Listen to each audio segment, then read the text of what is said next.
नमस्कार दोस्तों, मैं हूं आपका दोस्त पवन कुमार विश्वजीत और आप सभी के लिए लेकर एक बार फिर एक धमाकेदार सीरीज में आ गया हूं। जी हाँ दोस्तों, इस सीरीज में आज हम आपको करवाने वाले हैं यहां पर जो आपके एस्टेट 2014, एस्टेट 2013 और एस्टेट 2011 के अंदर जो चाइल्ड पेडालॉजी का जो आपका पोर्शन रहता है। जी हाँ दोस्तों, शिक्षा मनोविज्ञान से रिलेटेड, ठीक है, जो आपका बाल मनोविज्ञान है, शिक्षा मनोविज्ञान, इससे रिलेटेड यहाँ पर 30-30 प्रश्न हर बार पूछे जाते हैं। तो यहाँ पर ये प्रश्न आपके चाहे किसी भी आप फिजिकल कॉम्पिटिटिव एग्जाम्स की प्रिपरेशन कर रहे हैं उसमें काफ़ी हेल्पफुल रहने वाले हैं, क्योंकि मनोविज्ञान से रिलेटेड आपसे बहुत सारे क्वेश्चंस पूछे जाते हैं। वो चाहे आपका अधिगम का हो, थॉर्नडाइक के नियम हो, या फिर आपके कॉलर के, या फिर आप लर्निंग पढ़ रहे हैं और बच्चों के अंदर ग्रोथ और डेवलपमेंट पढ़ रहे हैं। तो यहाँ पर बहुत सारे क्वेश्चंस आपको ऐसे मिल जाएंगे जो आपके फिजिकल कॉम्पिटिटिव एग्जाम्स में हेल्प करेंगे ही करेंगे। तो चैनल पर अगर आप पहली बार आए हैं तो चैनल को एक बार विजिट ज़रूर कीजिएगा, और विजिट करने के बाद में अगर मूड बने सब्सक्राइब करने का तो सब्सक्राइब ज़रूर कर लीजिए, क्योंकि यहाँ पर हर रोज़ हम आपके लिए लाइव सेशन लेकर आते रहते हैं। तो चलिए आज की सीरीज की शुरुआत करते हैं और आपको करवाते हैं यहाँ पर ये 90 प्रश्न। तो पहला प्रश्न आपकी स्क्रीन पर है, क्वेश्चन में है, और देखिए मैंने पहले ही यहाँ पर ये टिक मार्क कर रखे हैं क्योंकि ये काफ़ी पुराने एग्जाम्स में से मैंने उठाए हुए क्वेश्चंस हैं। तो यहाँ पर पहले ही टिक मार्क है राइट आंसर को, ठीक है, तो आप उसको भी चेक कर लीजिएगा। तो यहाँ पर पहला क्वेश्चन आपसे पूछा गया है कि प्रत्यक्षीकरण सीखा हुआ वह व्यवहार है, यह मत किसने दिया है। तो ये है आपका व्यवहारवादियों का। जी हाँ दोस्तों, प्रत्यक्षीकरण एक अपने आप में सीखा हुआ व्यवहार है, बिहेवियर है। तो ये व्यवहारवादियों के द्वारा मत दिया गया है। नेक्स्ट क्वेश्चन में आपसे पूछा गया है पाठ्यक्रम में लचीलापन का उद्देश्य क्या है। जी हाँ दोस्तों, यहाँ पर जो आपके पाठ्यक्रम निर्धारित किए जाते हैं, सिलेबस है, उसके अंदर फ्लेक्सिबिलिटी मीन्स जो फ्लेक्सिबल उसमें रखा जाता है, उसका मेन मोटिव क्या रहता है। तो ये रहता है विद्यार्थी के स्कूल के अनुभव व उपलब्धि में सुधार करना, ताकि जो बच्चे का स्कूल के अंदर एक्सपीरियंस है और उस बच्चे की उपलब्धि है उनमें सुधार किया जा सके। ठीक है, तो मैं यहाँ पर क्वेश्चंस की डेफिनेशंस की जहाँ पर जरूरत पड़ेगी वो भी आपको साथ ही साथ में उस क्वेश्चंस को क्लेरिफाई करता चलूंगा। चलिए नेक्स्ट क्वेश्चन की तरफ बढ़ते हैं, और नेक्स्ट क्वेश्चन में आपसे पूछा गया है ये कि निम्न में से कौन सा सिद्धांत लियोन फेस्टिजर का दिया गया है। तो जो फेस्टिजर ने सिद्धांत दिया है, लियोन फेस्टिजर इनका पूरा नाम रहेगा, तो ये दिया है इन्होंने संज्ञानात्मक विसंगति सिद्धांत। जी हाँ दोस्तों, संज्ञानात्मक से रिलेटेड जो आपकी विसंगति रहती है उसके सिद्धांत के प्रतिपादक हैं। ठीक है, उन्होंने यहाँ पर जो सिद्धांत है ये है संज्ञानात्मक विसंगति सिद्धांत, और इस सिद्धांत को देने वाले नाम है लियोन फेस्टिजर। ठीक है, याद रखिएगा फेस्टिजर। नेक्स्ट क्वेश्चन की तरफ बढ़ते हैं। नेक्स्ट क्वेश्चन है एक बालक में कितने गुणसूत्र जोड़े होते हैं। देखिए गुणसूत्र जोड़े का मतलब है कि क्रोमोसोम्स कितने रहते हैं। देखिए यहाँ पर अगर हम ह्यूमन बीइंग की बात करें, वो चाहे छोटा बच्चा है या फिर एक अडल्ट है, मीन्स परिपक्व है, मैच्योर है, भाई उन सब के अंदर आपके 23 जोड़े गुणसूत्र के रहते हैं। ठीक है, इन गुणसूत्रों में से आपके 22, जी हाँ दोस्तों 22 आपके गुणसूत्र जो मेरिट्स और डिमेरिट्स को निर्धारित करते हैं, और एक जो क्रोमोसोम, एक जोड़ा जो आपका गुणसूत्र का रहता है वो ये निर्धारित करता है कि होने वाला बच्चा या फिर होने वाला बेबी आपका मेल होगा या फिर फीमेल जेंडर। नेक्स्ट क्वेश्चन की तरफ बढ़ते हैं। नेक्स्ट क्वेश्चन में आपसे पूछा गया है, क्वेश्चन में निम्नलिखित में से कौन सा सामाजिक प्रेरणा का उदाहरण है। यहाँ दोस्तों सामाजिक प्रेरणा का मतलब है कि आपको समाज से यहाँ पर प्रेरणा मिले। ठीक है, तो यहाँ पर ये हो जाएगा आपका उपलब्धि प्रेरणा। जी हाँ दोस्तों, जैसे ही आपको कोई उपलब्धि मिलती है या फिर आप ये कह सकते हैं कि आपकी अचीवमेंट्स जो आपको मोटिवेशन देने का काम करती है, समाज में आपको प्रतिष्ठा और प्रतिष्ठित एक रेपुटेटेड पोस्ट पर आपको पहुँचाने का और एक अलग से आपकी रिकॉग्नाइजेशन मीन्स आपकी पहचान बनाने का कार्य करता है। नेक्स्ट क्वेश्चन है लिबिडो। लिबिडो काम शक्ति है, किससे रिलेट है ये। तो लिबिडो ये जो आपका है ये है आपका यौन ऊर्जा से। जी हाँ दोस्तों, जो आपका सेक्सुअल इंटरेक्शन होता है, जो आपके अंदर एक सेक्सुअल एनर्जी होती है, लिबिडो उसी काम उत्तेजना से प्रेरित रहता है। लिबिडो काम शक्ति इसको हम कह सकते हैं। नेक्स्ट क्वेश्चन है आपके लिए उपचारात्मक शिक्षा का उद्देश्य क्या है। उपचारात्मक से देखिए दोस्तों, नाम हमें पता चल रहा है उपचार, जैसे कि हम किसी का ट्रीटमेंट करते हैं।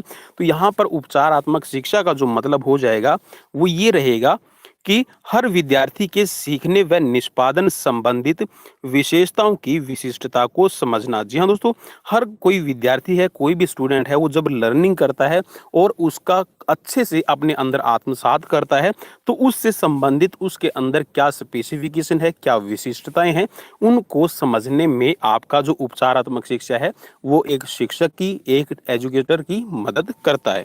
नेक्स्ट क्वेश्चन की तरफ बढ़ते हैं। नेक्स्ट क्वेश्चन में है आपके लिए, यहाँ पर क्वेश्चन में पूछा गया है, डेनियल गोल्डमैन के अनुसार जीवन में सफल होने के लिए क्या अधिक महत्वपूर्ण है। तो यहाँ पर जो डेनियल गोल्डमैन है, उनके अनुसार वो ये कहते हैं कि अगर जीवन में आपको सक्सेसफुल होना है, अगर आप अपने आप को एक अच्छी पोस्ट या फिर आप ये कह सकते हैं कि एक अच्छी पहचान समाज में देना चाहते हैं, तो आपका भावनात्मक बुद्धि, जी हाँ दोस्तों, आपके अंदर भावनात्मक बुद्धि होनी जरूरी है। भावनात्मक बुद्धि का मतलब है कि आपके अंदर वो संज्ञानात्मक विशेषताएं जो आपकी भावनाओं को और आपकी फीलिंग्स को निर्धारित करती हैं। नेक्स्ट क्वेश्चन की तरफ बढ़ते हैं और नेक्स्ट क्वेश्चन में है, निम्न में से कौन सा अंग सृजनात्मकता के लिए महत्वपूर्ण है। सृजनात्मकता का मतलब है क्रिएटिविटी की, आपके अंदर किसी चीज को सृजन करने में, किसी चीज की सृजनात्मकता को समझने में आपके लिए हेल्पफुल हो, क्रिएटिविटी के लिए हेल्पफुल हो। तो यहाँ पर कौन सा अंग रहेगा, ये है आपका अपसारी सोच। अपसारी सोच का मतलब है कि आप उस कोई भी आपका कोई भी ऑब्जेक्ट है, कोई भी वस्तु है, कोई भी विषय है, तो आप उसको क्रिएटिविटी की नज़र से देखें, ठीक है। और आप दोस्तों जानते हैं कि जो आपकी सोच होती है उनकी कोई सीमाएं नहीं होती, किसी भी सोच को हम किसी भी सीमाओं के अंदर नहीं बांध सकते। हमारी जो क्रिएटिविटी है, जो हमारे दिमाग में विचार आते हैं, वो किसी भी सीमा को, किसी भी समय को लांघ सकते हैं। नेक्स्ट क्वेश्चन की तरफ बढ़ते हैं।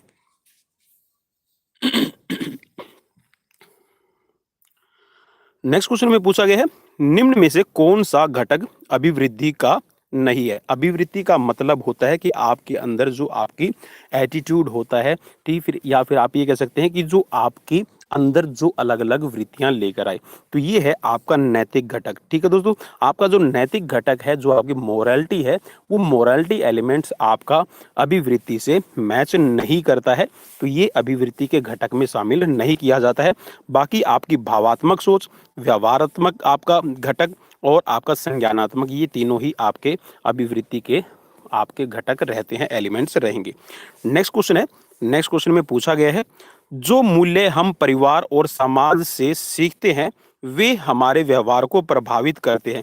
तो वे हमारे जो व्यवहार है, हमारा जो बिहेवियर है, उसमें किस तरह का चेंज लेकर आते हैं, किस तरह हमें अफेक्ट करते हैं, तो वो करते हैं आंतरिक अभिप्रेरणा कारकों के रूप में। जी हाँ दोस्तों, आंतरिक अभिप्रेरणा का मतलब होता है इंटरनल मोटिवेशन। देखिए, जो समाज के मूल्य होते हैं, हमें समाज से क्या मिला है, हमें हमारे परिवार से क्या मिला है, तो वो हमें एक अंदरूनी ताकत देते हैं, एक अंदरूनी प्रेरणा देते हैं, जिससे हम प्रेरित होकर अपने जो जीवन के मूल्य है या फिर व्यवहार है उसके अंदर चेंजेस लाते हैं। नेक्स्ट क्वेश्चन की तरफ बढ़ते हैं। क्वेश्चन में यहाँ पर पूछा गया है, कार्ल रोजर्स, जी हाँ दोस्तों, कार्ल रोजर्स बल नहीं देते हैं। कार्ल रोजर्स किस पर बल नहीं देते हैं, तो उन्होंने कभी भी अचेतन मन पर बल नहीं दिया। बल देने का मतलब है यहाँ पर कभी भी जो अचेतन मन है, अनकॉन्शियस माइंड है, उसको कभी भी यहाँ पर इन्होंने इंपॉर्टेंस नहीं दी, ठीक है। अशर्त समान, यहाँ पर यह कह सकते हैं कि बिना शर्त सकारात्मक संबंध, जी हाँ दोस्तों, बिना शर्तों के कोई सकारात्मक संबंध है, इस पर कार्ल रोजर्स ने बल दिया है। सेवार्थी केंद्रित उपागम, जी हाँ दोस्तों, सेवार्थी का मतलब होता है कि सेवा करने के अर्थ में, ठीक है, तो इन पर इन्होंने बल दिया है, प्रकाश डाला है, अपने विचारों को रखा है। और नेक्स्ट है यहाँ पर स्व विकास को व्यक्तित्व का एक महत्वपूर्ण पहलू। जी हाँ दोस्तों, कार्ल रोजर्स ये मानते हैं कि खुद का विकास, स्वयं का विकास एक व्यक्तित्व का महत्वपूर्ण पहलू है। और स्वयं का विकास आप किस तरह से कर सकते हैं, सिंपल सा एक तरीका है कि आप अपनी लर्निंग को कभी भी ना छोड़ें। चलिए नेक्स्ट क्वेश्चन की तरफ बढ़ते हैं और नेक्स्ट क्वेश्चन में है आपसे पूछा गया ये कि निम्न में से कौन सा प्रक्षेपी परीक्षण नहीं है। तो यहाँ पर जो पारिस्थितिक परीक्षण है ये आपका यहाँ पर प्रक्षेपी परीक्षण नहीं है। ठीक है, रोसार का शाही का धब्बा परीक्षण और वाक्य पूर्ति परीक्षण और टीएटी टेट जिसको हम बोलते हैं टेट टेस्ट, ठीक है, तो ये आपके प्रक्षेपी परीक्षण के अंतर्गत आते हैं। बाकी सिर्फ आपका एक पारिस्थितिक परीक्षण है, ये आपके प्रक्षेपी परीक्षण में नहीं आएगा। नेक्स्ट क्वेश्चन है आपकी स्क्रीन पर। क्वेश्चन में आपसे पूछा गया है ये कि हरमन एबिंगहॉस किस क्षेत्र में जाना माना नाम है। तो एबिंगहॉस या फिर आप हरमन इसको कह सकते हैं, ठीक है, हरमन के नाम से मिल जाएगा, एबिंगहॉस के नाम से आपको मिल जाएगा या फिर इसका इकट्ठा नाम दिया मिलता है। दोस्तों आप थोड़ा सा क्वेश्चन को ध्यान से देखिएगा, ठीक है, यहाँ पर हरमन या फिर आपको एबिंगहॉस,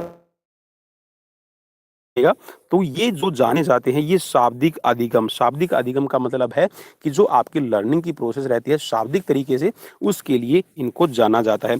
नेक्स्ट क्वेश्चन है थ्रस्टन ने कितनी प्राथमिक मानसिक क्षमताएं बताई है। तो थ्रस्टन के अनुसार जो मानसिक क्षमताएं हैं प्राथमिक या फिर आप प्राइमरी कह सकते हैं, ठीक है, तो ये रहती हैं आपकी 7 रहेंगी, 7 आप इसको कहिएगा, ठीक है।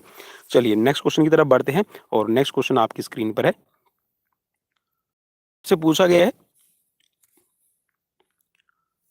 पठन वैकल्प होता है। तो पठन किसका वैकल्प है, ये रहेगा आपका अधिगम निर्ज्ञता का। नेक्स्ट क्वेश्चन आपके लिए क्वेश्चन में है यहाँ पर निम्न में से किस प्रकार के व्यक्तित्व को हृदय रोगों के खतरे की संभावना वाले व्यक्तित्व के रूप में जाना जाता है। देखिए यहाँ पर जो व्यक्तित्व का प्रकार है वो अगर हम मनोविज्ञान की बात करें, जैसा आप अपनी 12th या फिर सीबीएसई की अगर आप बुक पढ़ रहे हैं तो वहाँ पर आपको फिजिकल एजुकेशन में दिया मिलेगा कि जो मनोविज्ञान है, मनोविज्ञान के अनुसार 4 इसके पहलू रहते हैं, 4 तरह से इसको व्यक्तित्व को डिफाइन किया गया है, A, B, C और D, ठीक है। यहाँ पर आपको Z लिखा हुआ दिखाई दे रहा है, Z प्रकार के व्यक्तित्व।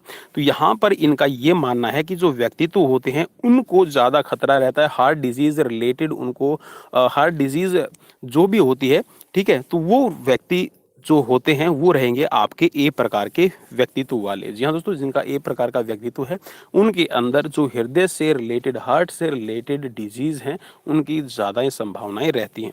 नेक्स्ट क्वेश्चन है मनोविश्लेषणवाद के संस्थापक कौन है। तो मनोविश्लेषणवाद के जो संस्थापक हैं ये हैं आपके सिगमंड फ्राइड। और अगर स्पोर्ट्स साइकोलॉजी की बात करें, खेल मनोविज्ञान की बात करें, तो वो है आपके कोलमैन ग्रिफ्थ। नेक्स्ट क्वेश्चन की तरफ बढ़ते हैं। क्वेश्चन में आपसे पूछा गया है थॉर्नडाइक के अनुसार निम्नलिखित कथनों में से कौन सा कथन अधिगम प्रक्रिया के लिए सत्य नहीं है। देखिए थॉर्नडाइक ने यहाँ पर जो प्राइमरी लॉ ऑफ लर्निंग है और सेकेंडरी लॉ ऑफ लर्निंग है उनके बारे में बताया है। तो यहाँ पर जो थॉर्नडाइक ने अपनी लर्निंग की प्रक्रियाएं बताई हैं उनमें जो यहाँ पर नहीं है वो है आपका केवल अधिगम जो है वो अंतर्दृष्टि द्वारा ही देखा जा सकता है।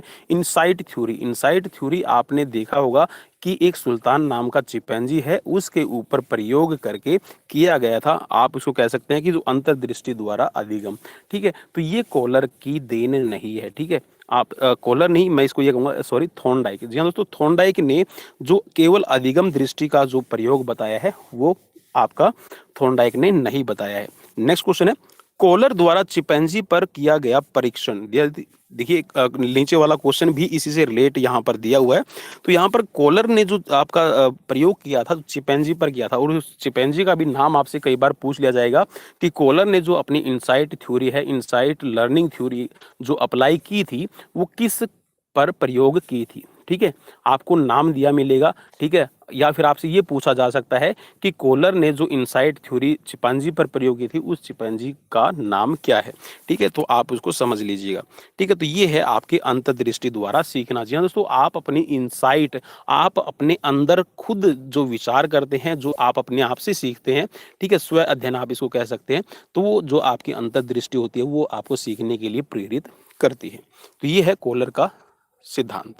नेक्स्ट क्वेश्चन की तरफ बढ़ते हैं और नेक्स्ट क्वेश्चन में आपसे पूछा गया है ये कि आधुनिक समय में मनोविज्ञान को माना जाता है।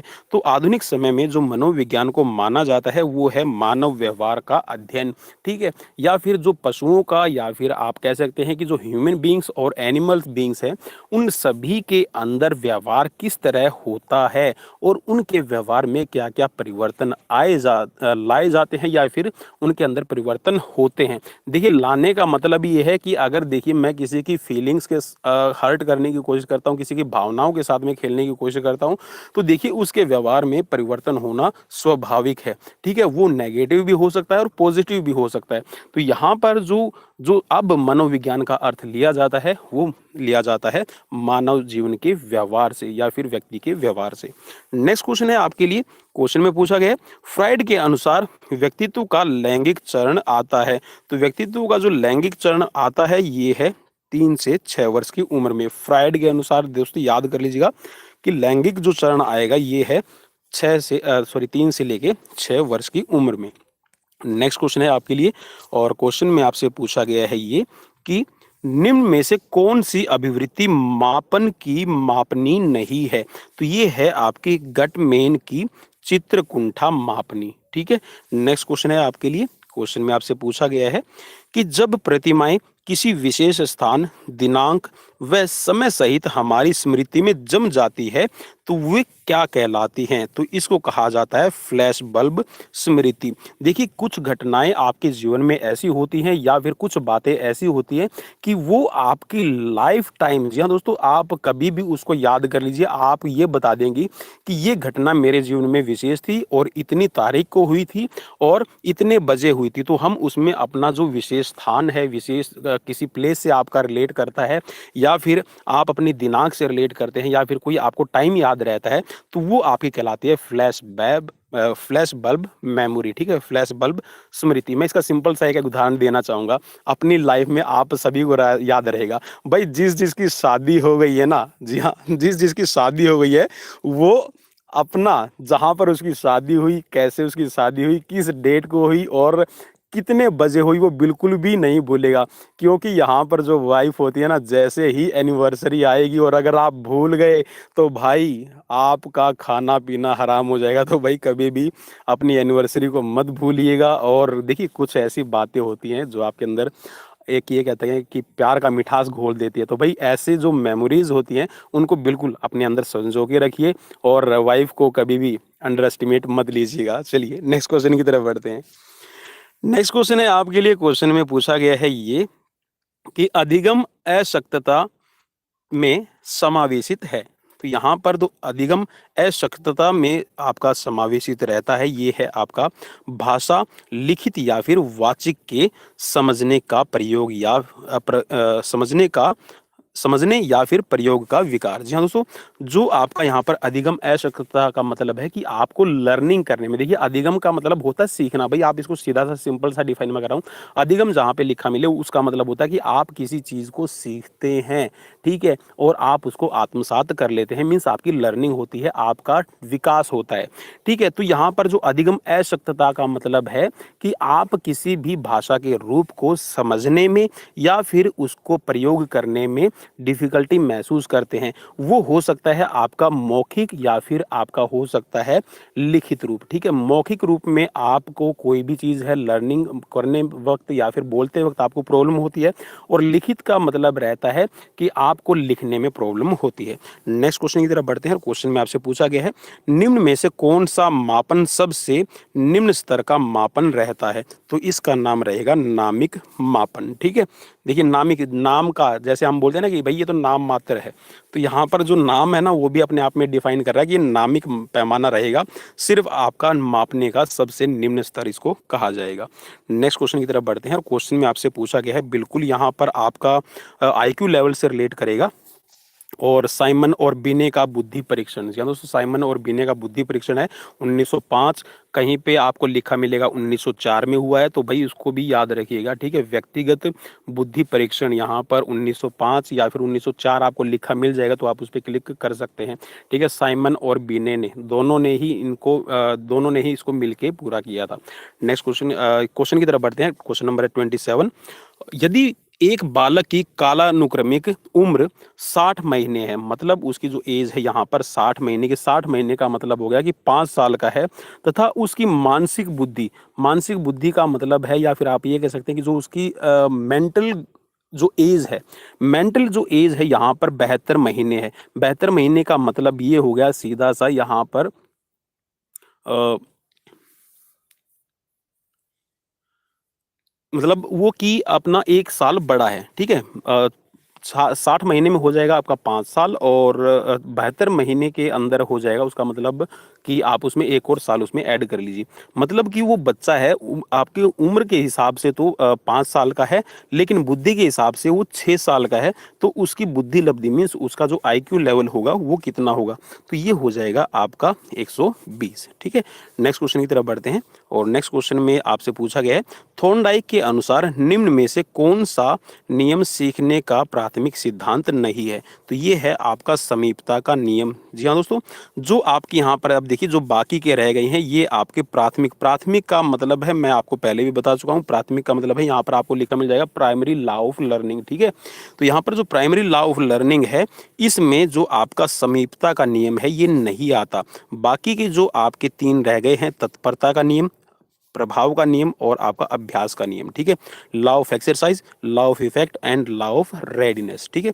ये तीनों ही आपके प्राइमरी लॉ ऑफ लर्निंग है, given by Thorndike. Next question की तरफ बढ़ते हैं, और नेक्स्ट क्वेश्चन में आपसे पूछा गया है यहाँ पर कि जब अधिगम प्रक्रिया में प्राथमिकता व आसन्नता दोनों सिद्धांतों का प्रभाव हो, क्रम स्थान प्रभाव, तो अधिगम वक्र किस प्रकार का होगा? तो ये हो जाएगा वो आपके उल्टे यू वक्र का, ठीक है? उल्टा यू, देखिए सिंपल अगर मैं यू बनाऊंगा तो ये वाला हो गया, ठीक है? अगर मैं इसी का अपोजिट कर देता हूं तो ये वाला वक्र बन जाएगा, ठीक है? तो इसमें आपका जो बनेगा आकार ये रहेगा उल्टे यू आकार का वक्र, ठीक है? करो।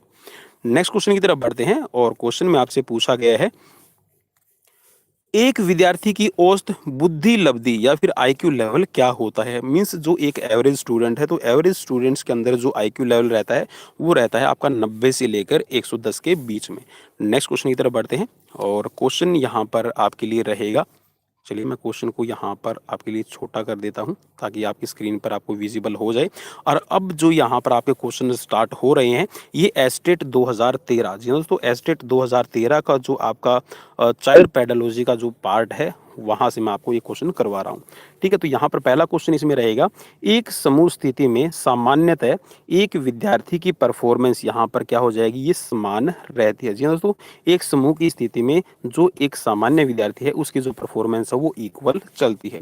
नेक्स्ट क्वेश्चन है, निम्न में से कौन शैक्षिक क्षेत्र में रचनात्मक आकलन के लिए प्रयुक्त उपकरण नहीं है? तो ये है आपका बहुविकल्पी प्रश्न, ठीक है?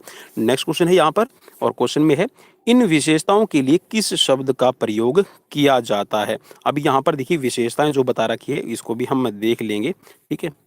इन विशेषताओं के लिए किस शब्द को प्रयोग किया जाता है? अब देखिए यहाँ पर आपको 3 स्टेटमेंट दी गई हैं। एक तो है आपकी विभिन्न परिस्थितियों में संगत होना, विभिन्न परिस्थितियों का संगत का मतलब है कि आप उनको समझ लें, ठीक है? फिर है आपका काफी समय तक स्थिर रहना, कि आप अपने आप को स्थिर रखते हैं, बैलेंस रखने की कोशिश करते हैं। और एक है आपका गुणों में होने वाले विचलन के कारण व्यक्तित्व में विभिन्नता, मीन्स जो उसकी पर्सनैलिटी है, उसका जो व्यक्तित्व है उसके अंदर भिन्नता आती है। गुणों में होने वाले विचलन, विचलन का मतलब है कि उनके अंदर जो डाइवर्सेंस आती है, ठीक है? उनके अंदर जो चेंजेस आते हैं, तो इसको कहा जाएगा, इन सभी के लिए जो एक प्रयुक्त वाक्य है ये होगा आपका शील गुण, ठीक है? इसके लिए आप शील गुण को प्रयोग कर सकते हैं। नेक्स्ट क्वेश्चन की तरफ बढ़ते हैं, और क्वेश्चन में आपसे पूछा गया है ये कि थ्रस्टन की प्राथमिक मानसिक योग्यताओं के वर्गीकरण में निम्न में से कौन सा शामिल नहीं है? तो जो थ्रस्टन ने यहाँ पर प्राथमिक मानसिकता की योग्यता बताई है उसके वर्गीकरण में जो संगीत की योग्यता है ये शामिल नहीं रहेगा। बाकी का आपका स्मरण योग्यता, वाक्पटुता और आपका तार्किक क्षमता, मीन्स आपका लॉजिकल आपकी जो कैपेबिलिटी है, और आपकी मीन्स यहाँ पर जो आपका लैंग्वेज है स्पोकन है ये इसमें शामिल रहेगा, और आपका मेमोराइज एबिलिटी, ठीक है? ये शामिल इसमें रहेंगे। नेक्स्ट क्वेश्चन है आपके लिए, क्वेश्चन में पूछा गया है आपसे ये कि क्लार्क हल ने क्लार्क हल के सिद्धांत सीखने के सिद्धांत में पुनर्बलन का लक्ष्य क्या रहेगा? तो ये है आपका प्रणोद का ह्रास, ठीक है? क्लार्क हल के सीखने के सिद्धांत के पुनर्बल के लक्ष्य में, ठीक है? नेक्स्ट क्वेश्चन की तरफ बढ़ते हैं और नेक्स्ट क्वेश्चन में आपसे पूछा गया है कि एक शिक्षक के रूप में आप यौन शिक्षा के बारे में क्या सोचते हैं? भाई काफ़ी इम्पोर्टेंट क्वेश्चन है, फिजिकल एजुकेशन फील्ड के नज़रिए से मैं इसको बहुत ज़्यादा रिकमेंड करूँगा। देखिए यहाँ पर सबसे बड़ी हमारे पास हमारे साथ में प्रॉब्लम क्या आती है, जो भी है जितने भी फिजिकल एजुकेटर हैं, जैसे ही एडोलेसेंट्स का नाम आता है, जैसे ही टीन एज का नाम आता है या फिर जैसे ही किसी को सेक्सुअल नॉलेज देने के बारे में बात आती है, तो हमारी ज़बान लड़खड़ाने लगती है। और मैं ये कहूँगा कि सिर्फ फिजिकल एजुकेटर की नहीं, यहाँ पर जितने भी शारीरिक शिक्षा विभाग के साथ में जो दूसरी आपकी जनरल एजुकेशन है, उसमें भी जहाँ पर यौन शिक्षा की बात आती है, भाई हम वहाँ पर चुप्पी साध लेते हैं, क्योंकि हमारे सामने जो बैठे हुए छात्र होते हैं, उनमें कहीं न कहीं हम अपने आप को एक पिता की तरह और उन बच्चों में आप देखते हैं उनको बेटा और बेटी की तरह, और आप अपने आप को हेजिटेट समझते हैं, आप हिचक जाते हैं कि मैं इस टॉपिक पे कैसे पढ़ाऊँ। आप अपनी बात का जो विषय है उसी को चेंज कर लेते हैं। तो भाई यहाँ पर ये क्वेश्चन आप ज़रूर समझिएगा, ठीक है? It's my humble request to you all. तो यहाँ पर ये पूछा गया है कि एक शिक्षक के रूप में आप यौन शिक्षा के बारे में क्या सोचते हैं? तो भाई यहाँ पर जो इसमें राइट आंसर है, उस राइट आंसर के ही अकॉर्डिंग आपको काम करना है। क्या? कि सभी विद्यालयों में अनिवार्य कर देना चाहिए। जी हाँ दोस्तों, जो सेक्स एजुकेशन है या फिर यौन शिक्षा के बारे में खुलकर बताना और खुलकर उसके साथ बच्चों के साथ में आप डिस्कस कीजिए। देखिए क्योंकि जो टीनेज के अंदर बच्चों के साथ में प्रॉब्लम होती है, आप ये कह सकते हैं, जैसे आपने सुना भी होगा, हम जो टीनेज है इसको कहते हैं एज ऑफ स्टॉर्म। यहाँ पर तूफानों का हम इसको जो काल वर्ग है या फिर आयु क्रम इसको कहते हैं, ठीक है? It's age of thunder storm, तूफानों की आयु। भाई इन तूफानों की आयु के अंदर आप ये कह सकते हैं कि टीन एजेस के अंदर बच्चों में बहुत सारे चेंजेस आते हैं। बच्चों के अंदर night fall, menstrual period changes होना, ठीक है? दाढ़ी मूछें आना, ठीक है? आवाज़ का बारी होना, और भी बहुत सारे चेंजेस होते हैं भाई। तो आप उनके ऊपर खुल के बोलिए, बच्चों को वो चीज़ें समझाइए, ताकि बच्चे किसी गलत दोस्तों की संगत में आके, वो चाहे लड़का हो या लड़की हो, वो उन बातों से बचे रहें और वो अपने आप को एक स्टेबल पोजीशन पर रख सके। क्योंकि अगर यहाँ पर इस एज में, टीन एज के अंदर अगर बच्चा अपने आप को स्टेबल नहीं रख पाता, तो आगे उसके अंदर जो हम मैच्योरिटी की बात करते हैं, परिपक्वता की बात करते हैं, वो अच्छे से नहीं आएगी और बच्चा अपनी लाइफ में कहीं न कहीं हमारी वजह से, मीन्स हम शिक्षकों की वजह से पिछड़ जाएगा। तो इस पर आप थोड़ा-सा ध्यान दीजिएगा, अमल कीजिएगा। नेक्स्ट क्वेश्चन की तरफ बढ़ते हैं। क्वेश्चन है, निम्न में से कौन हल के प्रबलन सिद्धांत का दूसरा नाम नहीं है? तो जो हल ने यहाँ पर प्रबलन के सिद्धांत दिए हैं, उनमें से जो दूसरा नाम नहीं है, ये है आपका समीपता अनुबंध का सिद्धांत, ठीक है? ये हल ने नहीं दिया। यहाँ पर बाकी के गणितीय सिद्धांत और आवश्यकता अवकलन सिद्धांत और जैविक अनुकूलन सिद्धांत, ये हल के प्रबलन के सिद्धांत में शामिल हैं। नेक्स्ट क्वेश्चन की तरफ बढ़ते हैं और नेक्स्ट क्वेश्चन आ जाएगा। क्वेश्चन में है कि निम्न में से किसका सही मिलान नहीं है? तो यहाँ पर संरचनावाद जॉन बी वाटसन, ठीक है? संरचनावाद यहाँ पर जॉन बी वाटसन से मेल नहीं खाएगा।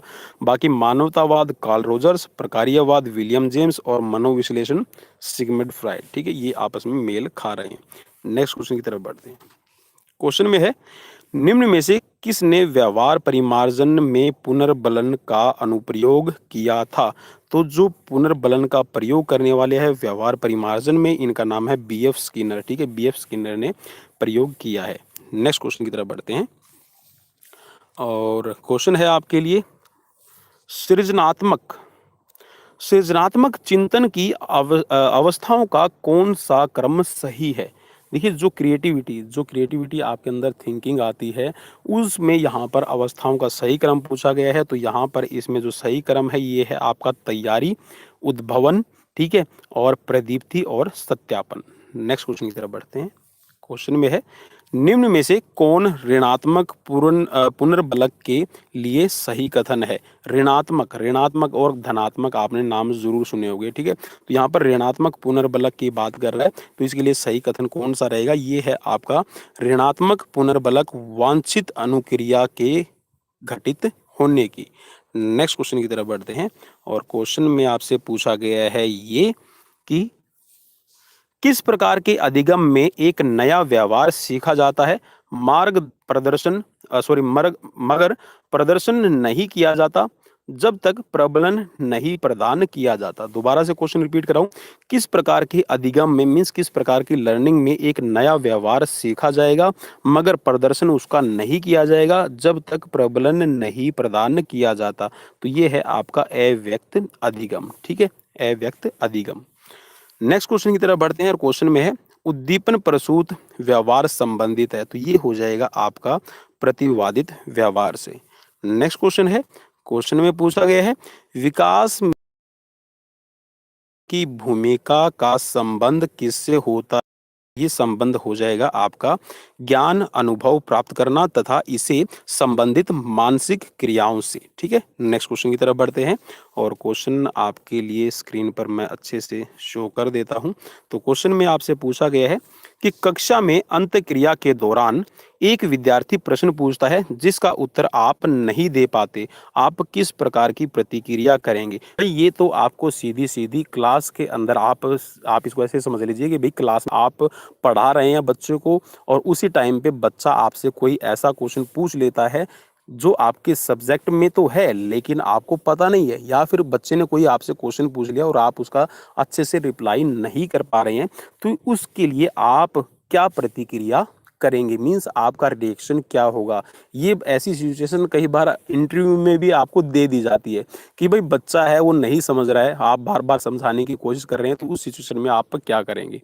तो यहाँ पर इस तरह की सिचुएशन भी आपके सामने क्रिएट हो जाएगी कि क्लास के आप पढ़ा रहे हैं और बच्चे ने कोई क्वेश्चन पूछा और आप उसका रिप्लाई नहीं कर पा रहे हैं, तो उस सिचुएशन में आपको करना क्या है? यहाँ पर आप अपनी योग्यता को स्वीकारेंगे। जी हाँ दोस्तों, अगर आप उस क्वेश्चन को यहाँ पर नहीं डिफाइन कर पाते हैं मीन्स आप उसके लिए एलिजिबल नहीं थे, आप उस क्वेश्चन का रिप्लाई करने में असमर्थ थे, तो आप इसको स्वीकार करेंगे और अगले दिन उसको मीन्स जो क्वेश्चन बच्चे ने पूछा था उसका आप आंसर ढूंढेंगे और उसको समझेंगे और फिर नेक्स्ट डे उसको रिप्लाई करने की कोशिश करेंगे। और करना भी यही चाहिए भाई, चाहे शिक्षक हो चाहे कोई कितना भी बड़ा विद्वान क्यों ना हो, लर्निंग प्रोसेस कभी भी किसी की नहीं रुकती, ठीक है। और शिक्षक भी वही होता है जिसके अंदर लगातार चेंजेस आते रहें, जिसके अंदर विकास है वो लगातार होता रहे और वो अपने विकास के साथ साथ उन बातों को भी स्वीकार करे जो उसको एक अच्छा शिक्षक बनने के लिए प्रेरित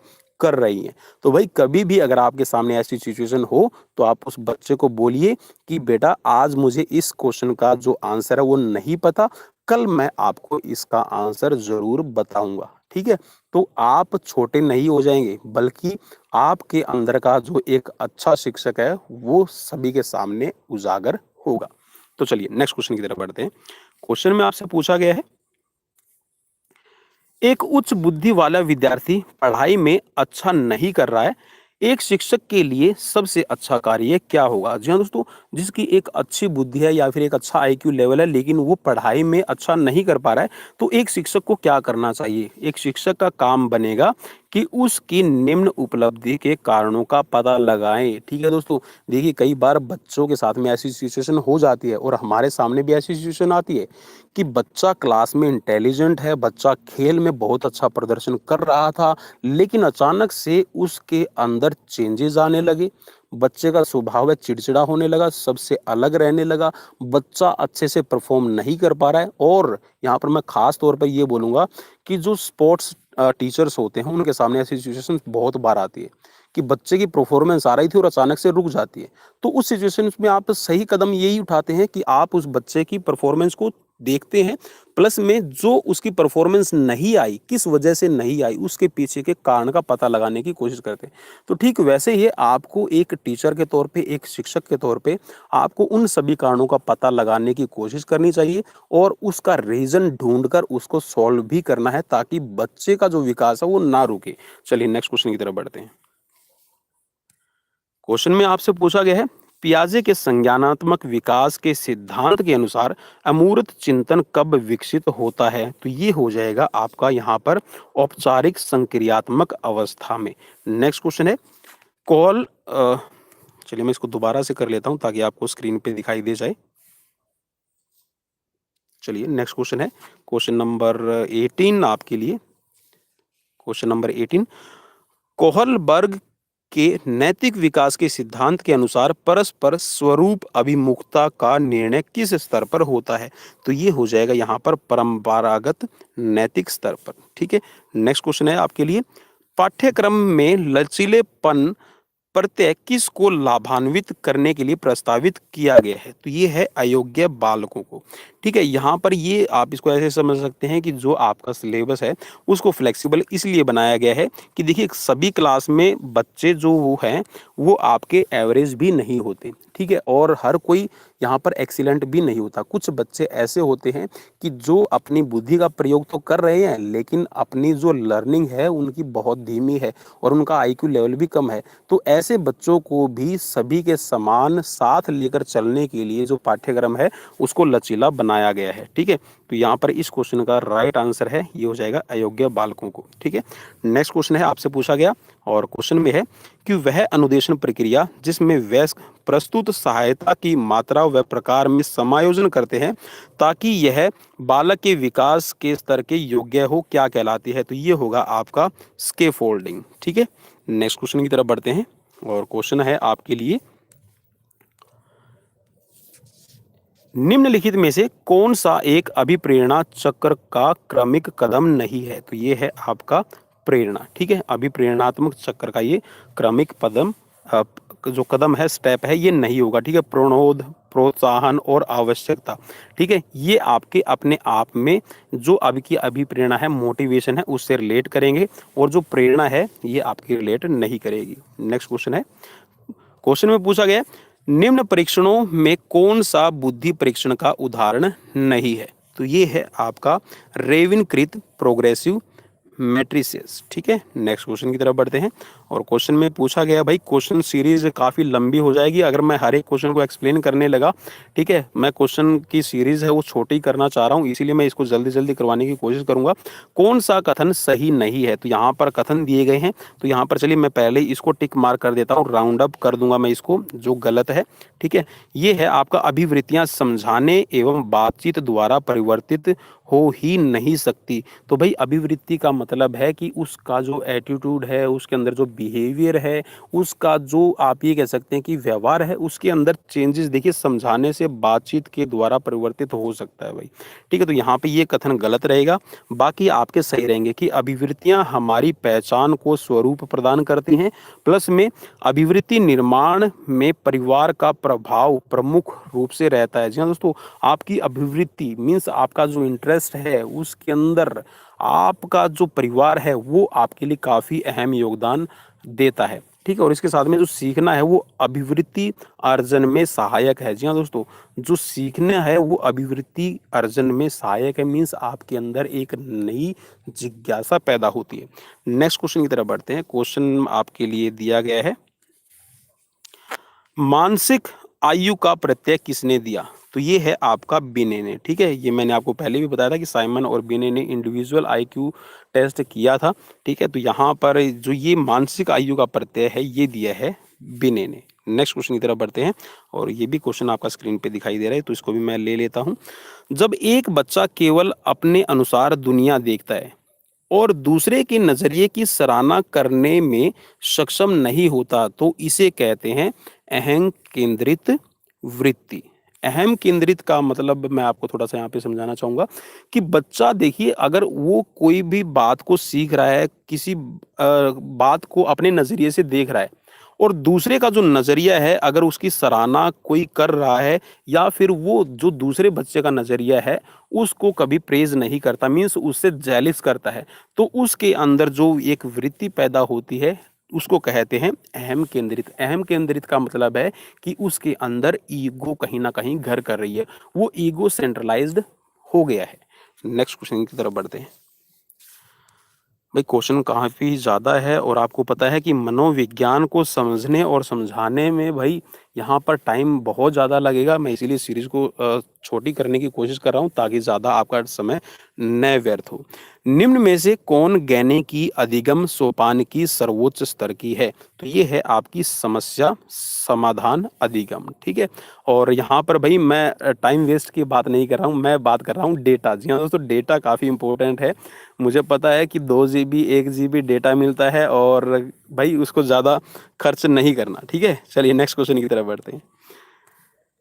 भाई साथ के साथ में शेयर ज़रूर कर दीजिएगा अगर आपको सीरीज़ में इंटरेस्ट आ रहा है और चैनल पर प्रोवाइड करवाई जाने वाली अगर आपको सीरीज़ अच्छी लगती है तो भाई लाइक, शेयर, सब्सक्राइब ज़रूर कीजिए।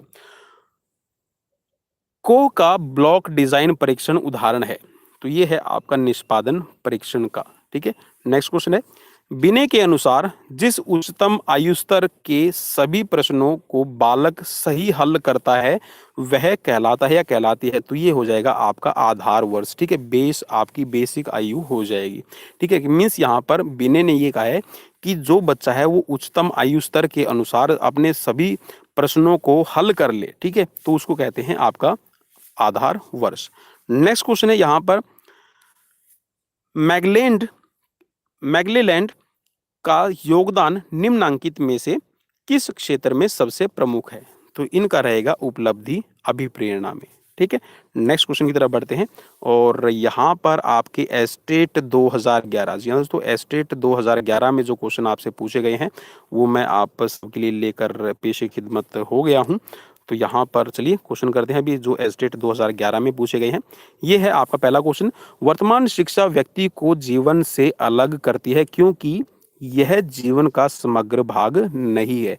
ठीक है दोस्तों, जो वर्तमान शिक्षा है वो ये कहता है कि वर्तमान शिक्षा व्यक्ति को जीवन से अलग करती है क्योंकि यह जीवन का समग्र भाग नहीं है। जी हाँ दोस्तों, ध्यान से सुनिएगा, जो आप आज की वर्तमान शिक्षा ले रही हैं ये जीवन का समग्र भाग नहीं है। क्योंकि देखिए, आपने 25 साल तक पढ़े, आप 20 साल तक पढ़े, उसके बाद में पढ़ाई छोड़ दी।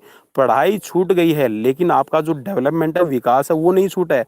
आज से हमारे जो 25-30 साल पहले के बुजुर्ग हैं, मीन्स जिनकी एज में, आज की एज में और उनकी एज में अगर 10 साल का 15 साल का फ़र्क है तो भी वो देखिए आज 4th जी 5th जी, ठीक है, और 3G को चलाना सीख गए हैं। तो वहाँ पर उनकी लर्निंग हो रही है, विकास हो रहा है, तो विकास कभी भी नहीं रुकता, ठीक है?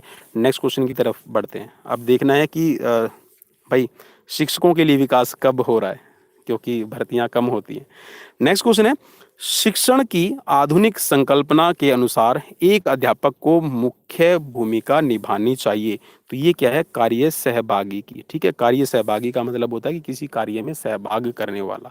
तो यहाँ पर एक शिक्षक का बहुत अहम रोल हो जाता है, एक बहुत ज़्यादा इम्पोर्टेंट रोल है और ये कह सकते हैं कि जो शिक्षा है वो बाल केंद्रित तो है ही और उसके साथ में बाल केंद्रित बनाने में शिक्षक का एक यहाँ पर नायक के रूप में रोल अदा किया जाना बहुत बहुत जरूरी है। नेक्स्ट क्वेश्चन की तरफ बढ़ते हैं। क्वेश्चन है आपके लिए यहाँ पर स्क्रीन पर, क्वेश्चन नंबर 2011 एस्टेट का तीसरा क्वेश्चन है, एक विषय पर सर्वाधिक एवं आधुनिकीकृत सूचना किस स्रोत से प्राप्त हो सकती है? मीन्स यहाँ पर कोई सब्जेक्ट है, कोई आपका एक विषय है, उस विषय पर आप सबसे ज़्यादा और आधुनिक रूप में अगर सूचना इकट्ठा करना चाहते हैं तो किस तरह करेंगे? तो ये आप कर सकते हैं नवीनतम एकेडमिक आपकी जो पत्रिकाएं होती हैं, मैगजीन्स होती हैं, ठीक है, आप उनके थ्रू यहाँ पर इकट्ठा कर सकते हैं, ठीक है? नेक्स्ट क्वेश्चन की तरफ बढ़ते हैं और क्वेश्चन रहेगा, आपकी कक्षा के कुछ छात्रों का ध्यान पढ़ने से हट गया है, आप उनका ध्यान पुनः केंद्रित करने के लिए कौन सा उपाय करेंगे? ठीक है, चलिए मैं इस क्वेश्चन को थोड़ा सा ऊपर कर दूं क्योंकि इंटरेस्टिंग क्वेश्चन रहेगा। यहाँ पे दोबारा से मैं इसको अंडरलाइन कर रहा हूँ। आपकी कक्षा में कुछ बच्चे ऐसे हैं जिनका पढ़ाई में ध्यान नहीं है भाई, बिल्कुल भी ध्यान नहीं है, ठीक है? कुछ मेरे जैसे होंगे जिनका ना तो पढ़ने में ध्यान है ना पढ़ाने में ध्यान है। तो आपका क्या रोल रहेगा कि आप उनका जो ध्यान है वो पुनः केंद्रित कर सकें, ठीक है, आप उनको वापस से फोकस कर सकें। तो उस सिचुएशंस में आप क्या करेंगे? तो यहाँ पर जो राइट आंसर बन रहा है ये है कि छोटी सी शारीरिक क्रिया करवाएंगे। देखिए यहाँ पर जनरल एजुकेशन है, आप करवा रहे हैं। सपोज कीजिए कि आप मैथ के टीचर है, सपोज कीजिए इंग्लिश के टीचर है, और कई बार ऐसा होता है कि सब्जेक्ट मेरे जैसों के लिए बहुत बोरिंग होता है। भाई क्या इंग्लिश पढ़ना, क्या मैथमेटिक्स पढ़ना, भाई मेरा इंटरेस्ट नहीं बन रहा है। तो उस टाइम पे या फिर बच्चा पढ़ते पढ़ते वो डिस्ट्रैक्ट हो रहा है, उसका ध्यान भंग हो रहा है, तो उस सिचुएशंस में आप क्या करें? तो भाई आप उनके लिए कोई भी एक फिजिकल एक्टिविटी है, मनोरंजनात्मक फिजिकल एक्टिविटी है, वो आप उनको करवाएं। तो बच्चे की वापस से दोबारा से जो फोकस करने की जो कैपेसिटी है, कैपेबिलिटी है, वो बढ़ जाएगी। ठीक है, आपको ये नहीं करना है, ये बिल्कुल भी मत कीजिएगा कि थोड़ी देर के लिए उसको कक्षा से निलंबित कर दे, बाहर खड़ा हो जा, अभी नहीं पढ़ना है, ठीक है, तेरा ध्यान नहीं है, तू कहाँ रहता है, कौन सी दुनिया में रहता है, ऐसे वर्ड्स यूज मत कीजिएगा। ठीक है, हालांकि भाई कई बार गुस्से गुस्से में हो जाते हैं, लेकिन टीचर वही है जो अपने गुस्से पे कंट्रोल कर ले। नेक्स्ट यहाँ पे बच्चों को ध्यान लगाने के लिए कहना, हाँ ये आप कह सकते हैं कि बेटा आप ध्यान से पढ़ें, आप उनको मोटिवेट कर सकते हैं। ठीक है, कोई मोटिवेशनल लेक्चर देने की कोशिश करें, लेकिन मोटिवेशनल लेक्चर भी इतना नहीं होना चाहिए कि आप उसको सिर्फ 2 मिनट के लिए समझाना चाहते थे और आपने 20 मिनट लगा दिए। नेक्स्ट यहाँ पर कक्षा को खेल के लिए भेजना बिल्कुल भी मत कीजिएगा, क्योंकि बच्चे बंदर का दूसरा रूप है। तो इन बच्चों को बिल्कुल संभाल के रखिएगा। अगर आपने ग्राउंड में भेज दिया तो कल फिर वो यही डिमांड करेंगे आपसे। ठीक है, परसों भी यही डिमांड होगी, और आपको पता है डिमांड तभी पूरी होगी जब फैक्ट्री में माल तैयार हो रहा हो। ठीक है, आपके लिए वो उत्पाद तैयार हो रहा हो, ठीक है, तभी आप उस डिमांड को पूरा कर पाएंगे। और आपको पता है कि आप क्लास में से आज अगर लेके चले गए, कल भी लेकर चले गए, परसों भी लेकर चले गए, तरसों भी लेकर चले गए, तो भाई प्रिंसिपल सीधा आपको ये बोलेगा कि सर आप मैथ पढ़ाने के लिए अपॉइंट किए गए और आप बच्चों को बार बार ग्राउंड पे लेके जा रहे हैं। चलिए नेक्स्ट क्वेश्चन की तरफ बढ़ते हैं। भाई मैं ये एक्टिविटी इसीलिए करवा रहा हूँ ताकि आपका भी ध्यान बना रहे मेरी क्लास में। ठीक है, चलिए नेक्स्ट क्वेश्चन है, जब अध्यापक प्रथम बार कक्ष में प्रवेश करे तो उसे बात करनी चाहिए। क्या बात करे? अपने बारे में और छात्रों के बारे में। ठीक है, सबसे पहले आप कभी भी जब भी क्लास में एंटर करें, या फिर सपोज कीजिए कि आप संडे से अगले दिन मंडे को क्लास में जा रहे हैं, तो उस टाइम पे आपको करना क्या है? तो भाई आप अपने बारे में बच्चों से हालचाल जरूर पूछें, आपने कल क्या किया, परसों हमने क्या किया था, उन बातों को आपस में रिलेट जरूर करें। ठीक है, और बच्चों को अपने पास में आने दें। बच्चों को अपने पास में आने दे का मतलब ये है कि बच्चों का एक मन होता है और बच्चा अपने टीचर के बारे में जानना चाहता है। तो आप अपनी जो डेली लाइफ रूटीन है, आप उनको भी डिस्कस कर सकते हैं। ठीक है, पॉजिटिव वे में कीजिएगा, और बच्चा आपके पास में एक ऐसी रिस्पॉन्स देगा जो आपको एक अच्छा टीचर बनाएगा ही बनाएगा। नेक्स्ट क्वेश्चन की तरफ बढ़ते हैं। क्वेश्चन है, महात्मा गांधी द्वारा चलाई गई शिक्षा की प्रणाली जानी जाती है। तो ये है आपकी बुनियादी शिक्षा प्रणाली। नेक्स्ट क्वेश्चन है, अध्यापक का कौन सा कार्य उपयुक्त अधिगम वातावरण बनाने में मदद नहीं करता? ये है बच्चों को अन्य बच्चों की आलोचना करने देना। तो भाई यहाँ पर इस क्वेश्चन को मैं थोड़ा सा ऊपर कर दूं, क्योंकि ये आपके लिए एक सिचुएशन, जी हाँ दोस्तों, एक प्रेजेंट सिचुएशन देने वाला क्वेश्चन है। यहाँ पर एक क्वेश्चन में ये है कि अध्यापक का कौन सा कार्य उपयुक्त रहेगा अधिगम वातावरण बनाने में मदद जो नहीं कर रहा है। ठीक है, ये है कि आप बच्चों को अन्य बच्चों की आलोचना करने देते हैं।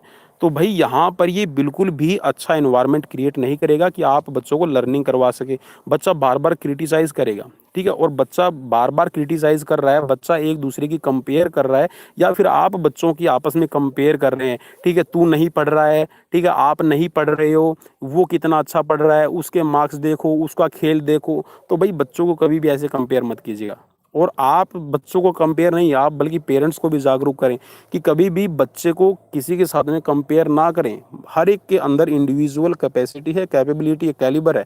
तो उस कैलिबर के अकॉर्डिंग, कैपेबिलिटी के अकॉर्डिंग उनको अपना काम करने दें। हाँ, उनको विकास देने के लिए, उनकी ग्रोथ करने के लिए, उनको सिखाने के लिए आप उसमें चेंजेस कर सकते हैं। नेक्स्ट क्वेश्चन की तरफ बढ़ते हैं। क्वेश्चन में है, निम्न में से कौन सा छात्रों के पलायन का कारण नहीं होता? ये है आपका बहुत अधिक छुट्टियां।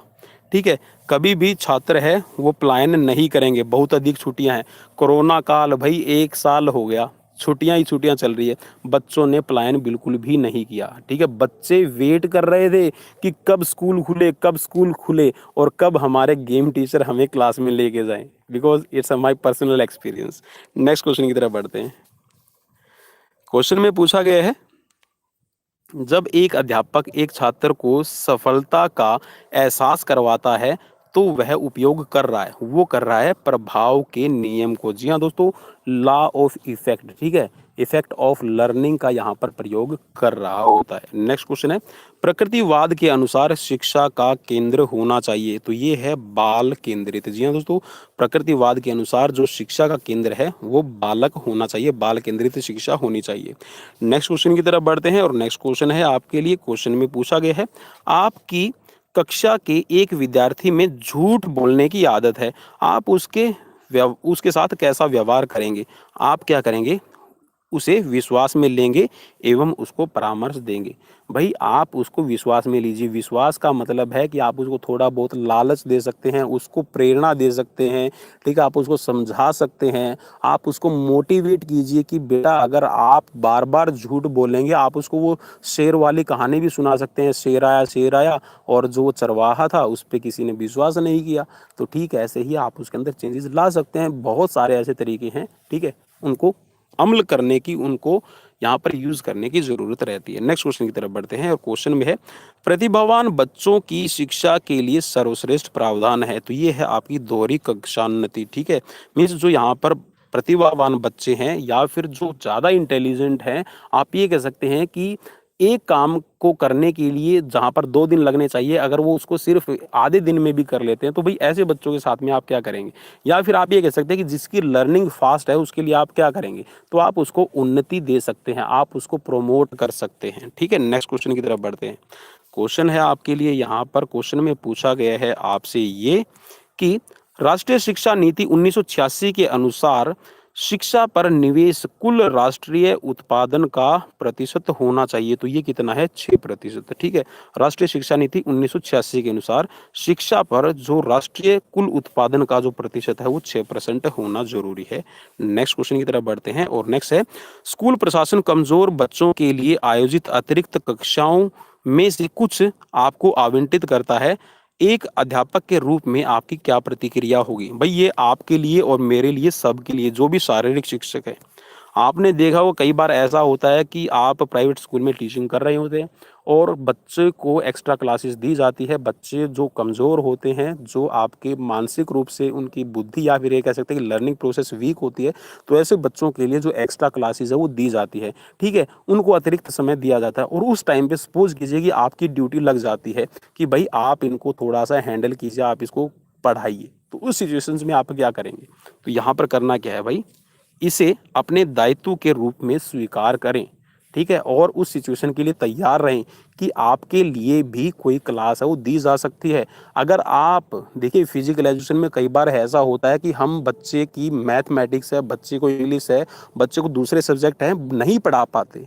भाई आप सब्जेक्ट नहीं पढ़ा पाते, कम से कम मोरल वैल्यूज हैं, जो संस्कृति है, जो सभ्याचार है, जो हमारा आचार विचार है, हमारे समाज में क्या हो रहा है, आपके आसपास क्या हो रहा है, आप उनकी नॉलेज दीजिए।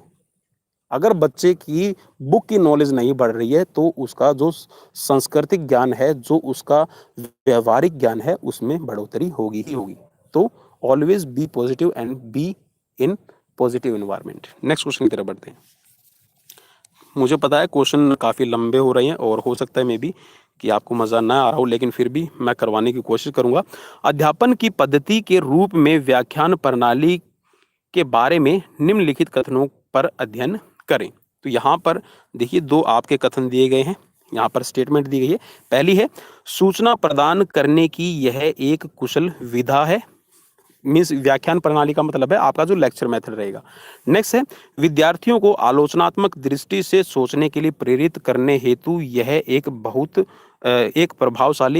प्रभावपूर्ण प्रणाली है। तो यहाँ पर जो इसमें सही होगा मेरे हिसाब से और क्वेश्चन के हिसाब से वो एक ही रहेगा कि सूचना प्रदान करने के लिए एक कुशल विधा है, लेकिन यहाँ पर आलोचनात्मक दृष्टि से बच्चों की सोच को आप प्रेरित नहीं कर सकते, क्योंकि जो लेक्चर मेथड होता है या फिर जो आपका स्पीच होता है, भाषण होता है, वो एक ही तरफा होता है, उसमें किसी का व्यूज नहीं लिया जाता। लेक्चर, ठीक है, लेक्चर मेथड को समझिएगा, भाषण को समझिएगा।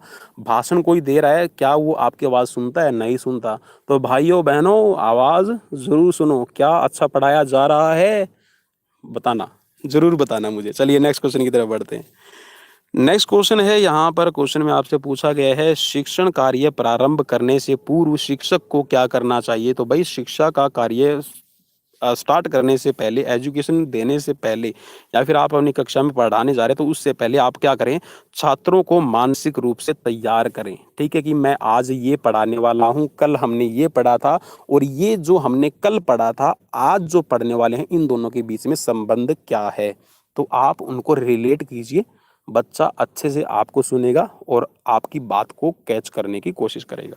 नेक्स्ट क्वेश्चन है, शिक्षण करते समय आपको लगे कि जो कुछ आपने पढ़ाया है वह सही नहीं है, तो आप क्या करेंगे? भाई आप पढ़ा रहे हैं क्लास में, सपोज कीजिए कि आप कोई टॉपिक पढ़ा रहे हैं, सपोज कीजिए कि आज मैं आपको मनोविज्ञान पढ़ा रहा हूँ और मुझे लगता है कि आज मैं सही नहीं पढ़ा रहा हूँ, तो मुझे क्या करना चाहिए? भाई सीधे से बात यहाँ पर ये कहें कि छात्रों से कहेंगे कि गलती हुई और उसे ठीक कर देंगे। जी हाँ दोस्तों, यहाँ पर अगर कोई गलती हुई है तो उसको ठीक करने की कोशिश करें। अगर आज ठीक नहीं हुई तो कल कर दें। ठीक है, आप ठीक करेंगे तभी दूसरे ठीक होंगे। ठीक है, तो अगर कोई गलती हो जाए तो उसको बोलें कि भाई आज ये गलती हुई है, कल मैं इसको चेक करूंगा और अच्छे से आपको समझाने की कोशिश करूंगा। रिप्लाई जरूर करें। मेरी कोशिश रहती है कि मैं हर किसी का रिप्लाई करूं। नेक्स्ट क्वेश्चन की तरफ बढ़ते हैं, और नेक्स्ट क्वेश्चन है आपके लिए सलीम से रिलेटेड। भाई सलीम आ गया है। अब सलीम क्या कर रहा है? वो म्यूजिक सीख रहा है। ठीक है, सलीम संगीत में निष्णात है, परंतु गणित में अच्छा नहीं कर पाता।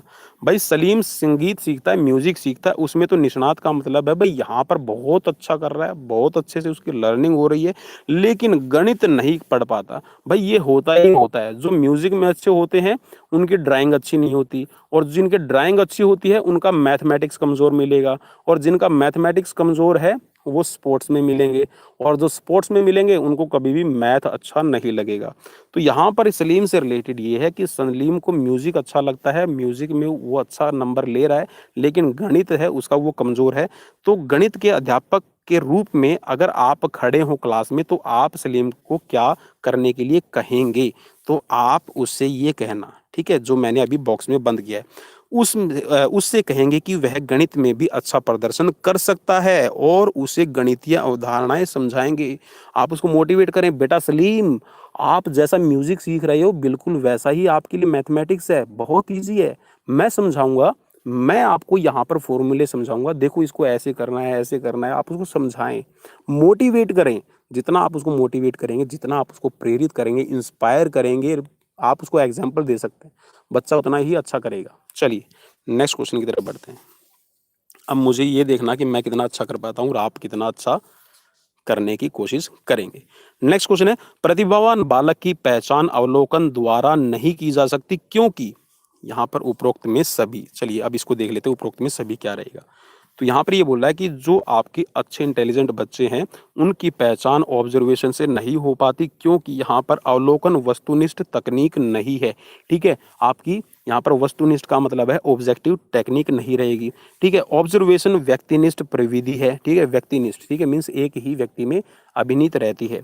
नेक्स्ट है यहाँ पर अवलोकन सिर्फ विशेषज्ञों द्वारा ही किया जा सकता है, जो एक्सपर्ट होते हैं अपने सब्जेक्ट के वही अवलोकन कर सकते हैं, ऑब्जर्वेशन कर सकते हैं।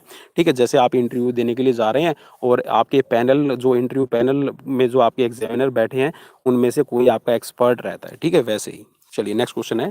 नेक्स्ट क्वेश्चन में आपसे पूछा गया है, यहाँ पर क्वेश्चन आपके लिए इंटरेस्टिंग रहेगा। एक लंबे व्याख्यान को देते हुए अध्यापक को क्या करना चाहिए? बीच में प्रश्न पूछने चाहिए, जैसे मोदी साहब करते हैं। ठीक है भाई, चलिए, तो यहाँ पर अगर आप कोई लंबा व्याख्यान दे रहे हैं तो आप बच्चों को इंटरेक्ट करने के लिए, बच्चों को अपने आप से जोड़े रखने के लिए आप क्या करें, बीच बीच में जो क्वेश्चन है, प्रश्न है, वो उनसे पूछिए, और साथ साथ में आप उनको कोई ऐसी बात भी बीच बीच में बताइए जिससे उनके चेहरों पर हल्की सी स्माइल जरूर रहे और वो आपकी तरफ खींचे चले आए। नेक्स्ट क्वेश्चन की तरफ बढ़ते हैं। क्वेश्चन में है, आपकी कक्षा की एक लड़की की रुचि स्पोर्ट्स में है। भाई स्पोर्ट्स से रिलेटेड क्वेश्चन आ गया कि एक लड़की है आपकी कक्षा में, मीन्स आप किसी दूसरे सब्जेक्ट की टीचर हैं और उसकी स्पोर्ट्स में रुचि है, मीन्स कोई आपकी क्लास की स्टूडेंट है और वह स्पोर्ट्स में अपने कैरियर को बढ़ाना चाहती है, आप उसे क्या परामर्श देंगे? तो भाई मैं तो उसको सीधी सी एक ही बात बोलूँगा, बेटा अपना कैरियर बनाओ, ठीक है? जिस चीज़ को करने में आपका इंटरेस्ट है और वो पॉजिटिव होना चाहिए, तो आप उसको सकारात्मक नज़रिए से करें, ठीक है? यहाँ पर अब करना क्या है, तो भाई सीधी-सी एक आप उसको सलाह दें कि उसे अपनी आकांक्षा की पूर्ति हेतु कठोर परिश्रम करना चाहिए, ठीक है? आप उसको ये सलाह देंगे कि बेटा आपको पढ़ना भी है और साथ में गेम भी करना है। अगर आप सिर्फ़ गेम पे फ़ोकस करेंगे तो आपकी पढ़ाई रह जाएगी और अगर आप पढ़ाई पे फ़ोकस करेंगे तो आपका गेम रह जाएगा। तो आपको दोनों को साथ लेकर चलना है। That is your responsibility. आप ज़िम्मेवारी लें, शिक्षक ज़िम्मेवारी ले, विद्यार्थी अपनी ज़िम्मेवारी ले, तो हम शिक्षा में कभी भी पीछे नहीं रह सकते। नेक्स्ट क्वेश्चन की तरफ बढ़ते हैं। क्वेश्चन है आपके लिए स्क्रीन पर और क्वेश्चन में पूछा गया है कि बुद्धि के लिए कौन सा कथन सत्य नहीं है? तो भाई बुद्धि के लिए जो क्वेश्चन सत्य नहीं है वो हो जाएगा, बुद्धि परिश्रम करने की योग्यता है। तो भाई बुद्धि सिर्फ परिश्रम करना ही नहीं है। बुद्धि का मतलब होता है कि कम ऊर्जा में ज़्यादा आप अच्छे रिजल्ट लें, ज़्यादा अच्छे परिणाम लें। ये होती है बुद्धि कि कम ऊर्जा कैसे प्रयोग की जाए और ज़्यादा रिजल्ट अच्छे कैसे लिए जाएँ। चलिए नेक्स्ट क्वेश्चन की तरफ बढ़ते हैं। सर्वाधिक प्रभावी मूल्यांकन पद्धति कौन-सी रहेगी? तो ये है आपकी सेमेस्टर प्रणाली जो आज की शिक्षा प्रणाली में यूज़ की जा रही है, ठीक है? नेक्स्ट क्वेश्चन की तरफ बढ़ते हैं। नेक्स्ट क्वेश्चन में यहाँ पर आपको मिलान करने के लिए दिया गया था, तो देखिए मैंने पहले ही मिलान यहाँ पर आपके लिए करके रखा है, मीन्स पका-पकाया आपको देने की कोशिश कर रहा हूँ। तो चलिए मैं इसको यहाँ पर जो मिलान किया गया ना वो हम देख लेते हैं, काफ़ी इंपॉर्टेंट रहेगा। तो ये बोल रहा है कि जो स्लाइड जो प्रोजेक्टर है ये आपका लिया जाता है आपकी प्रक्षेपण साधन से, ठीक है? स्लाइड प्रोजेक्टर आपने देखा भी होगा, आपके क्लासेस में आपने यूज़ भी किए होंगे। और नेक्स्ट है यहाँ पर टीवी। टीवी क्या है? आपका एक ऑडियो विजुअल ऐड है। ऑडियो विजुअल का मतलब होता है कि जिसमें आपको सुनाई भी दे रहा है और दिखाई भी दे रहा हो, ठीक है? चार्ट क्या है? चार्ट एक दृश्य साधन है। दृश्य साधन का मतलब है कि चार्ट में से कोई आवाज़ नहीं निकल के आएगी।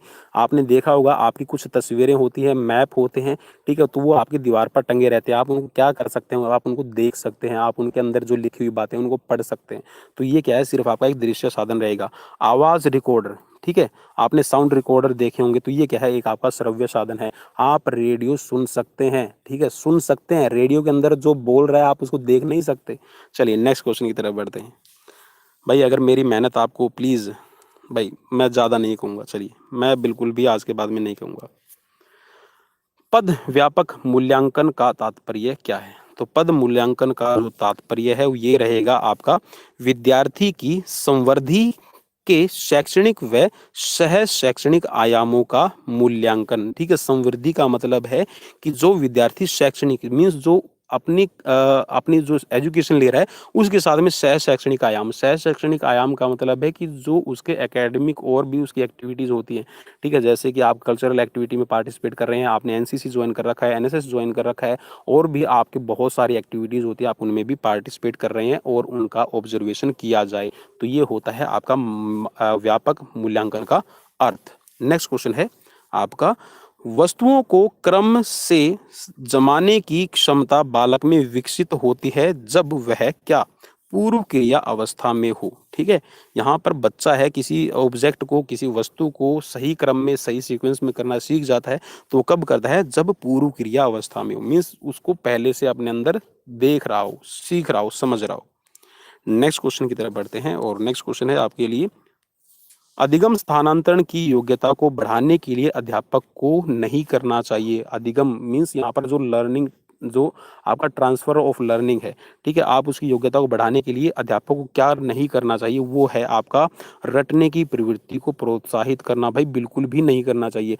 आप उसकी अगर ट्रांसफर ऑफ लर्निंग करना चाहते हैं, आप उसको कोई भी बात सिखाना चाहते हैं, तो आपने कभी भी रटने की जो प्रवृत्ति है, टेंडेंसी है, उस पे जोर नहीं देना। बच्चे कि लर्निंग पे आपने जोर देना है, बच्चे को समझने पे ज़्यादा जोर देना है, ठीक है? बच्चे को आप समझाएँ, बच्चे को आप वो चीज़ें करवाएँ, ठीक है? रटने पे ज़्यादा कभी भी फ़ोकस मत कीजिएगा। नेक्स्ट क्वेश्चन की तरफ बढ़ते हैं।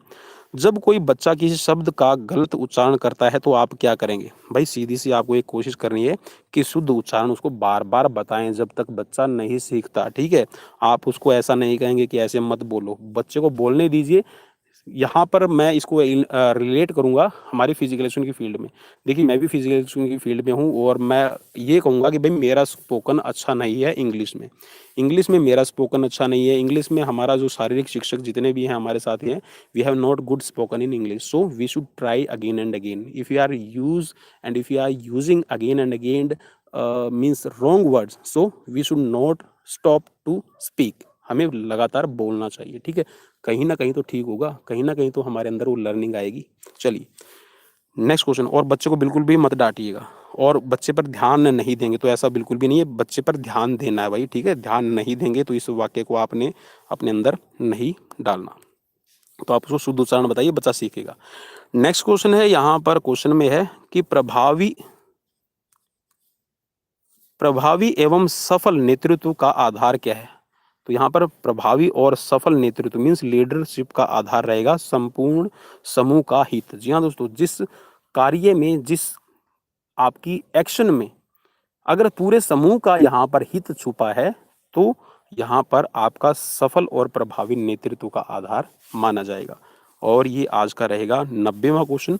छात्रों में अच्छे नागरिक गुण के छात्रों में अच्छे नागरिक के गुण कैसे समाहित किए जा सकते हैं? आप बच्चे को एक अच्छा सिटीजन बनाना चाहते हैं, एक अच्छा नागरिक बनाना चाहते हैं, तो कैसे गुण आप उनके अंदर समाहित करने की कोशिश करेंगे? उन्हें कतिपय सामुदायिक सेवा कार्य आवंटित करें।